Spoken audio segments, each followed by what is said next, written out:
दोस्तों, भारत को जिस घड़ी का बेसब्री से इंतजार था वो क्षण आ चुका है। शायद आप ये नहीं जानते होंगे कि भारत ने चंद्रयान 3 को चांद पर लैंड कर एक रिकॉर्ड कायम नहीं किया है, बल्कि पूरी दुनिया में 2 ऐतिहासिक रिकॉर्ड कायम किए हैं।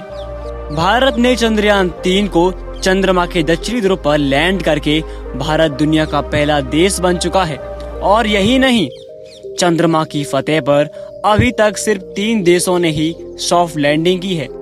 हालांकि तीनों देशों ने चंद्रमा के दक्षिणी ध्रुव पर कभी भी लैंड नहीं किया है, क्योंकि दुनिया के कई देशों के मिशन चंद्रमा के दक्षिणी ध्रुव के लिए रवाना किए थे, लेकिन उनमें से अभी तक कोई भी सफल नहीं हुआ है।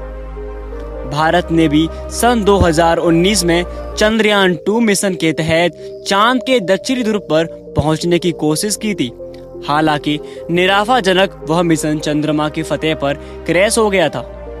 भारत के सभी वैज्ञानिकों की सालों की कड़ी मेहनत बर्बाद हो गई थी। लेकिन आप सभी तो अच्छी तरह से जानते होंगे, अगर हम बार बार प्रयास करते हैं तो सफलता हमारे पास जरूर मिलती है। उसी प्रकार से हमारे देश के सभी वैज्ञानिकों ने बहुत ही मेहनत की और मेहनत करने के तत्पश्चात परिणाम आप सभी के सामने है।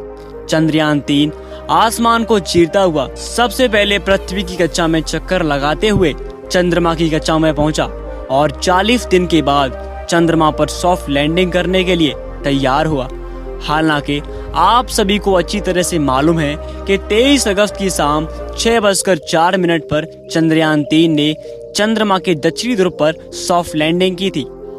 और अब आपको बताते हैं कि इसमें दूसरा रिकॉर्ड कौन सा कायम हुआ था।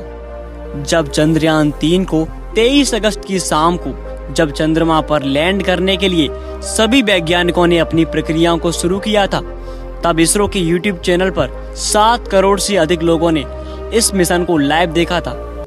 इससे पूरे विश्व में सबसे अधिक देखने वालों की संख्या सिर्फ इसरो की चैनल पर हुई है। और इसी के साथ एक नहीं बल्कि 2 रिकॉर्ड कायम हुए हैं। चंद्रयान 3 मिशन को देखकर भारत के लोग ही नहीं बल्कि पूरी दुनिया हैरान है। आज मैं भारत के सभी वैज्ञानिकों को सलाम करता हूं, जिन्होंने दिन रात मेहनत करके अपने देश को आगे बढ़ाने के लिए इतना सब कुछ किया। उन सभी को मेरा सत नमन है। जब चंद्रयान 3 सफलतापूर्वक चांद पर उतरा था, तभी हमारे देश के प्रधानमंत्री नरेंद्र मोदी भी लाइव जुड़कर इसरो की प्रक्रियाओं को देखा था। जब चंद्रयान 3 सफल हुआ, तब भारत के प्रधानमंत्री नरेंद्र मोदी ने इसरो के अध्यक्ष सोमनाथ और उनके सभी वैज्ञानिकों को बधाइयां दी थी। और भारत के साथ साथ पूरी दुनिया से कई लोगों ने इसरो की बहुत सराहना की थी और कहा है कि भारत महान है। वैसे भी आप लोग जानते होंगे, भारत की प्राचीन सभ्यताओं पूरे विश्व से भिन्न है। हमारे देश की संस्कृति को लोग विदेशी भी अपना रहे हैं। बुधवार को चंद्रमा के दक्षिणी ध्रुव पर शाम 6:04 पर चंद्रयान 3 की सॉफ्ट लैंडिंग कराने के साथ ही भारत ऐसा करने वाला दुनिया का पहला देश बन गया है। भारत दुनिया की उन देशों के एलिट क्लब में शामिल हो गया है जो चंद्रमा पर अपना मिशन उतारने में कामयाब रहे हैं। ऐसा करने वाला भारत चौथा देश है। इससे पहले अमेरिका, रूस और चीन ने अपने यान चंद्रमा की फतेह पर सफलतापूर्वक उतारे हैं।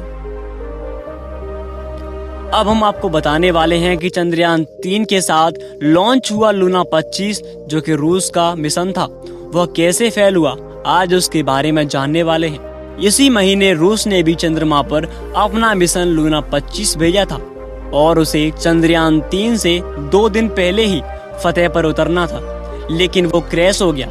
चंद्रयान 3 मिशन से पहले चांद की फतेह पर पहुंच सकता था। इसकी वजह यह है, चंद्रयान 3 लूना 25 मिशन की तुलना में लंबा रास्ते से सफर कर रहा था।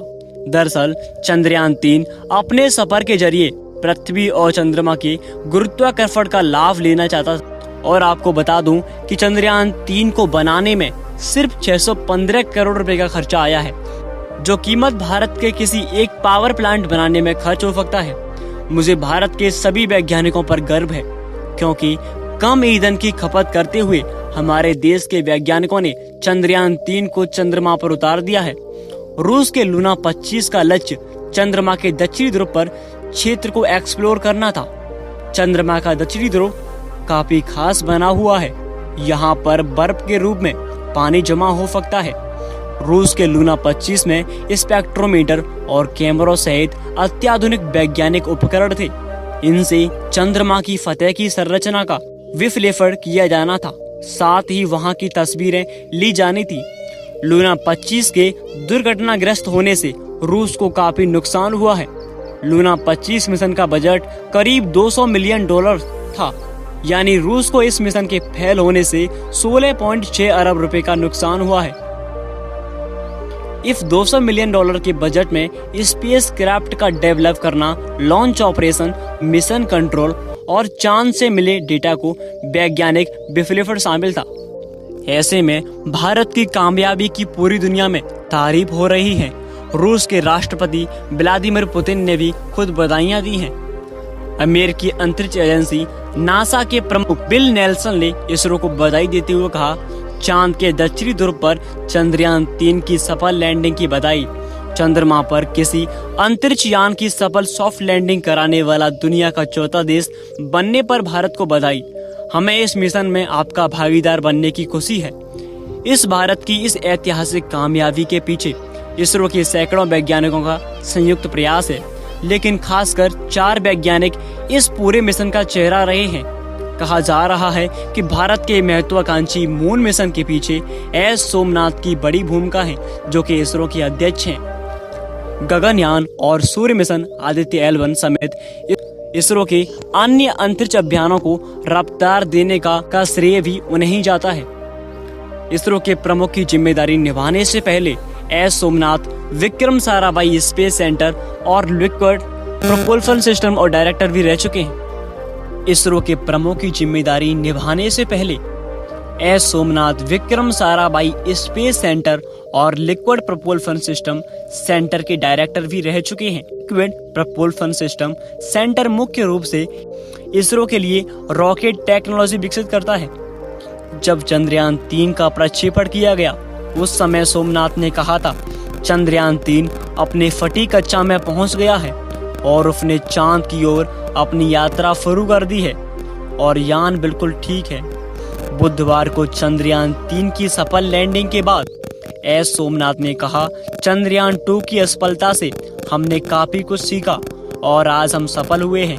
उन्होंने कहा, सूर्य मिशन पर जाने वाले अंतरिक्ष यान आदित्य L1 को श्रीहरिकोटा से अगले महीने छोड़ा जा सकता है। उन्होंने कहा है कि चंद्रयान 3 के लिए अगले 14 दिन महत्वपूर्ण होंगे। चंद्रयान 3 की सफलता के साथ भारत ने बुधवार को अंतरिक्ष में नया इतिहास रचा है। चंद्रयान की सफल लैंडिंग में चंद्रयान 3 की सफल लैंडिंग में इसरो की बहुत बड़ी टीम ने काम किया है। देश भर के कई होनहार वैज्ञानिकों को टीम का हिस्सा बनाया गया, जो अलग अलग कोनों से संबंध रखते हैं। इन टीमों में यूपी के कई वैज्ञानिकों ने भी अहम भूमिका निभाई है। किसी ने उपकरण डिजाइन किया तो कोई चंद्रयान पर हर पल निगरानी रख रहा था। मुरादाबाद, अलीगढ़ और बदायूं जैसे छोटे शहरों से निकले इन वैज्ञानिकों को भारत की सफलता में बड़ा योगदान दिया है। आप इन वैज्ञानिकों के बारे में क्या कहना चाहेंगे, प्लीज कमेंट में जरूर बताइए। और आपको हमारी वीडियो अच्छी लगी हो तो प्लीज वीडियो को लाइक करके चैनल को सब्सक्राइब जरूर करें और साथ में घंटी वाले बटन को जरूर दबाइए। धन्यवाद। जय हिंद।